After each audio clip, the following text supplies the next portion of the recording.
I've been working quite a bit, as you can probably tell by my demeanor. I am pretty underwhelmed. Things aren't going exactly as planned, not that I really had plans, but I got the cylinders. I think I got them on Tuesday or Wednesday. These are the cylinders that I ordered on eBay, and even though they're not in horrible shape, they are in worse shape than it said they were in the ad. And so I'm not going to order pistons. I have ordered pistons anyway, and I'm hopefully going to get the pistons for it next Thursday. That's when they say they're going to be in. I spent extra money to get them shipped faster, but that kind of doesn't mean anything. The footage that you guys just saw was supposed to be an intro for a video that I didn't release last Sunday. I decided not to release an update video about what wasn't happening because, quite honestly, there's not a whole lot going on. I've been working quite a bit, and that is good news because I definitely need to be doing that. The last clip that you guys saw was me saying that I was supposed to get my pistons on Thursday. Well, Thursday passed, I didn't get my pistons, and those of you who follow me on Patreon or who saw my YouTube post will know that my parts are being held at customs, so who knows when I will actually get them. Shouldn't be a surprise for that not to turn out, but instead of making the YouTube algorithm very angry and not releasing a video again this Sunday, I decided that I would show you guys some footage that I got last Sunday working on my 750. Things go a little sideways. It is finally nice enough to justify being outside. So I'm going to do a little work on the 750. I think what I'm going to do is actually pull it out, because I'm fairly certain what's leaking and causing it to run away is the crankcase drain. But I also want to check this completely over. If this engine is in pretty good shape, I should be able to get a fair amount of money for it even without the ski. Never break, always fight, never quit, do it right, play the game, win it life, have no shame, there's no time, feel the pain, feel the grind, I could change, in my mind, pick a lane, commit and climb, the only way to win it life, I never miss that fact, taking big swings, hand to the bat, put me in the ring, you'll go out in a bag, cause I sing what I mean and I bring it to the mad light, ain't got time to kill, I got time to feel, I took the red pill, I know life's short so I wanna live real, but how's it supposed to feel?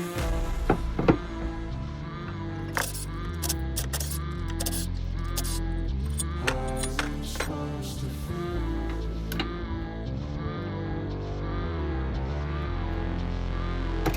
How's it supposed to feel?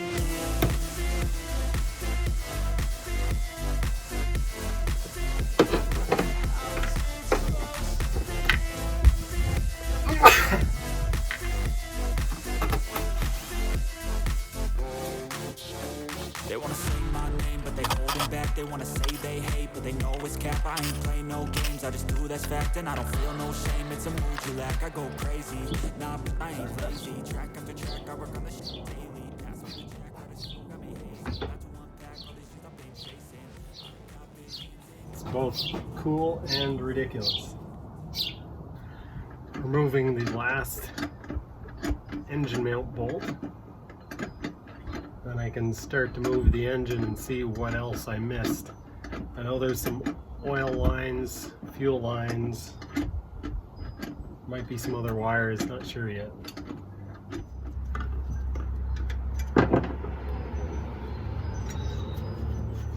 Hooked in where the throttle cable goes. And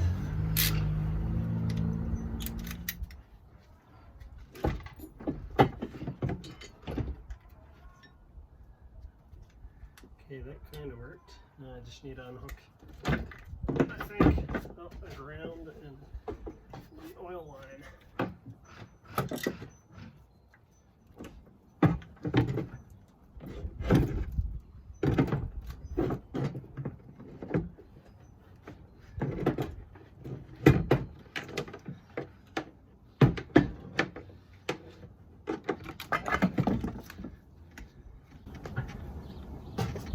That was way easy. Oh, I found the washer that they lost.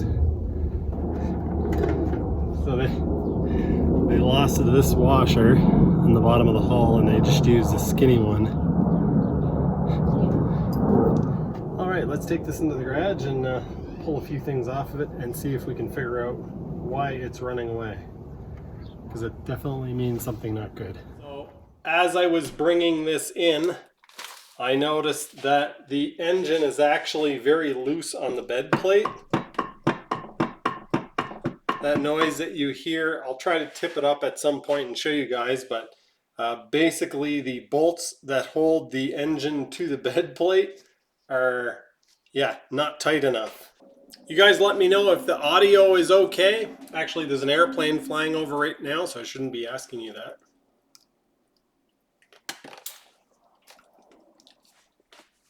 Please excuse me while I eat my ice cream. Or don't. Based on what it looks like on the outside, it's in good condition. I've wanted a 750 engine for so long. I finally have one. But I'm in such a financial tight spot that I don't think I'll be able to keep it. I basically have to sell this engine to keep doing my current X2 project, so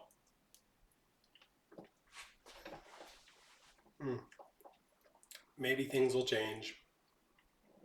It doesn't look like it's too fussed with. I don't see any real hack job looking stuff.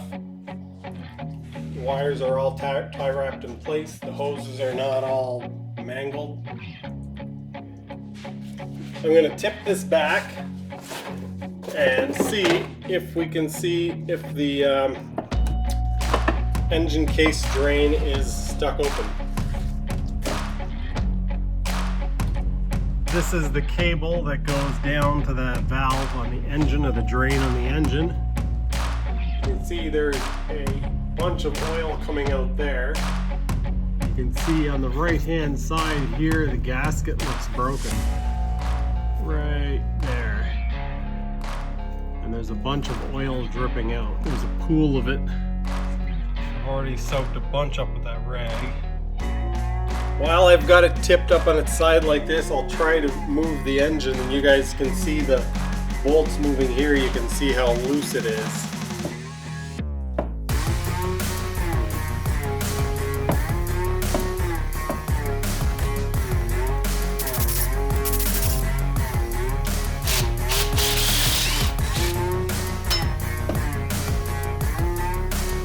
Aha! There's our air leak, as suspected. The gasket is broken right there, which means that the problem almost certainly is that it was pulling air through there. Because I can't leave well enough alone, and more realistically, because I want to make sure that this engine is okay either for me or to sell to somebody as a good engine, I'm going to continue taking some stuff off. I'm going to pull the engine plate off because it needs to be cleaned up and Loctited. The whole engine needs to be cleaned off because it's pretty disgusting. And yeah, the more pieces I take off, the lighter it gets, the easier it is to handle. I never get lucky, but there's always an extremely slim chance that I got a good engine.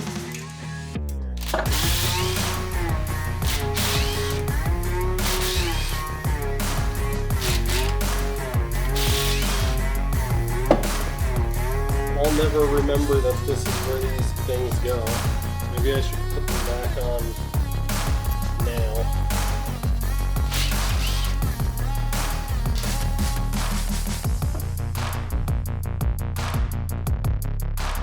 That looks nice and clean inside. It's not perfect, but it's clean. It makes me feel much better about the state of the seal. If the seal were gone, oh man, this looks good. If the seal were gone, it would look a lot messier than that. Apparently they have a different puller for the 650. Actually, the 550 has a different one too. So they've got a 550 puller, a 650 puller. 750 puller. Don't know if the 800 is the same as the 750, probably. And then the 1100 is different again.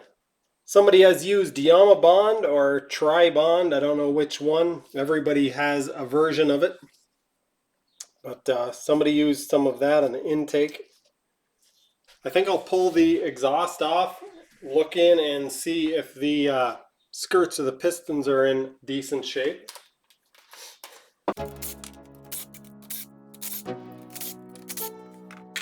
I don't know what your guys' opinion on this is, but I think this is one of the easiest things I've worked on in a long time.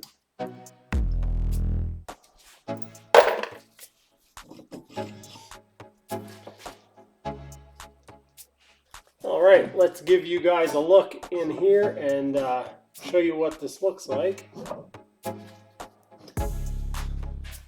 It looks way worse on camera than it does in person. Not sure why that is, but I'm going to continue pulling it apart. You can't see a whole lot like this.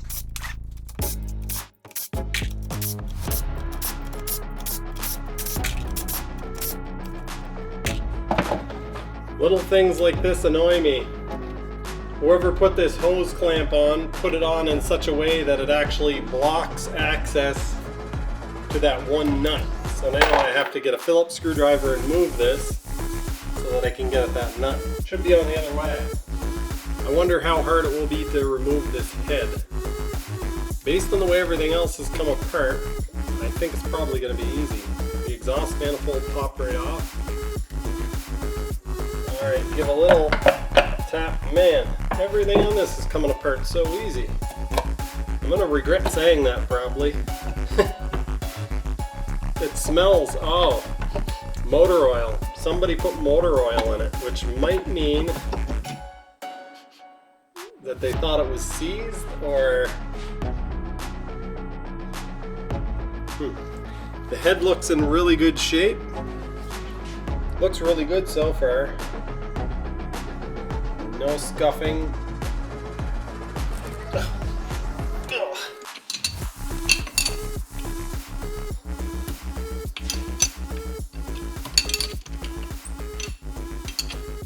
Use a crow's foot. The proper tool for that's a crow's foot. I hate crow's feet. Not actual crow's feet, but the tool. Got nothing against real crow's feet, but the tool I hate. Only ever used one a few times. Every time I've used it, I've hated it. There's two types of people out there. One type right now is cringing, and they're like, this guy's a hack. And the other type are like, yeah, he doesn't care. Screw the system. Anarchy, chaos. There is another huge puddle of oil now. While I've been taking the engine apart, this has been draining out. I've now got the drain removed, of course, so it's free to flow out, but this is the second or third puddle of oil that I've sopped up, so I'm not sure if somebody dumped a bunch of oil in there or what the case is, but there's lots in there.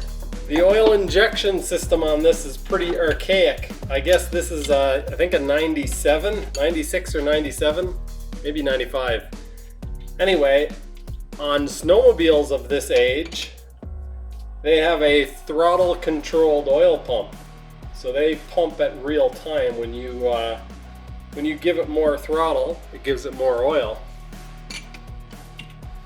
The Yamahas and Polarises that I've worked on anyway.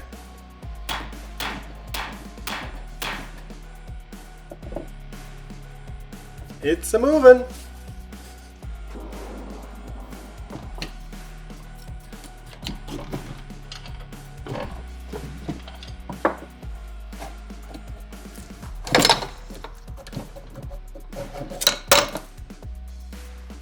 Yeah, I'm really glad I didn't just start this thing and run it, because there is some corrosion definitely on the cylinder walls. You can see the rust on the pistons. There's a bad crank bearing. At least one. Ooh.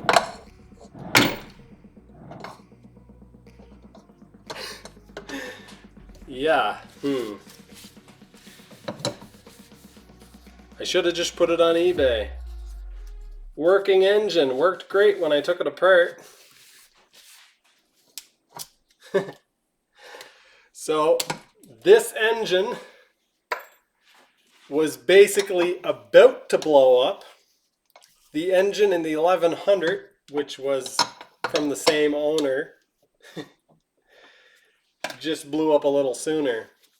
The mechanic that they had working on it told them that they either had a carburetor problem or, it needs a new piston pin. The piston pin needs to be replaced, which could mean that there's more damage on the crank than I assumed. This could be very bad news. Oh no! The connecting rods are hooped, which means I need a crankshaft for this. Awesome. I'm glad I took this apart. I'm sad that I took it apart when I did because I really don't have the money for this right now. So this is going to be just a box apart with a piece of junk hull on a broken trailer beside another junk. Yeah. Not a good situation, folks. It would probably work for a part of a season, and then the connecting rod would break and it would go through the cylinder and it would go through the cases, and then this would be a completely garbage engine. When I purchased these jet skis from this guy, I didn't want to spend a whole lot of cash because I didn't have a whole lot of cash. I never do. And so the agreement was that I gave him 4 lawnmower services, and I'm going to his house on Tuesday, I believe. Tuesday or Wednesday. I'm quite the wheeler and dealer. I paid $1,500 for one jet ski with a damaged hull and a completely junked engine that I can't use the cylinders or anything in. Completely junked engine. The head was wrecked. Everything's wrecked. Crankshaft wrecked. And then another one with also an equally damaged hull and an engine that needs a crankshaft and basically a rebuild. So good job, Joel. Good job on the wheeling and dealing there, buddy. I walked away without mentioning that the trailer that came with the deal needs a new axle and hubs because the guy rode it until the bearings ate through the hubs and the axle. And yeah, it looks like he does the same thing with his jet skis. So he probably does the same thing with his lawnmowers too. I guess the only reason he's having them serviced is because he's getting them serviced basically for free. I forgot that I had actually taken one of these off before, and when I did, I discovered that the flywheel puller thread size and pitch is the same as the drive shaft on a X2 and a bunch of other Kawasaki stuff. And the good news is that I actually have the end of a drive shaft. This is the end of the drive shaft that I cut off of my 650. I had to shorten it to make the 1100 fit into my hull, or make the drive shaft line up. So I have this. I can use it hopefully to pull the flywheel off. It worked on the other one. I can grab here.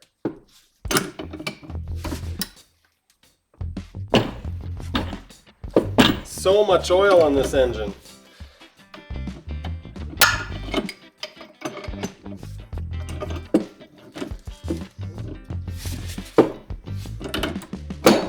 I think it popped off. I didn't even have to hammer on it. That is great news, folks. So there you have it. 650 drive shaft can pull your 750 flywheel.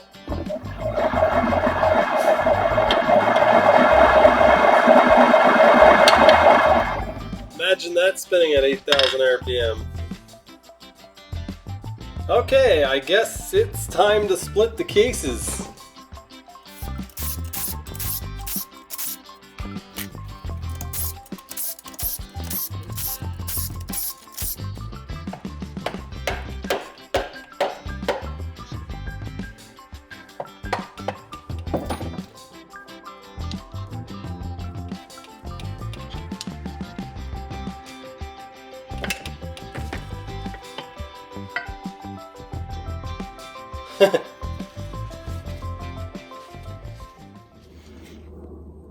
Here we have a bunch of rusty schmoo from the bearings.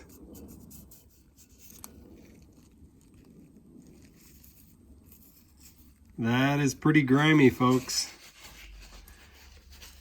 So it is a completely bad crank, probably. I mean, it's good for a rebuild, but I can see rust on the bearing there. The connecting rods are bad. At least this outer bearing is bad, but I can see rust on these ones as well. There's rust here.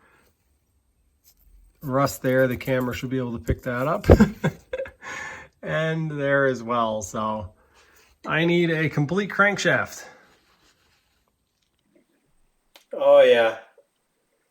I'll never get a camera to pick up on this, but I can see the roller bearing, the roller itself, and it is it's shot.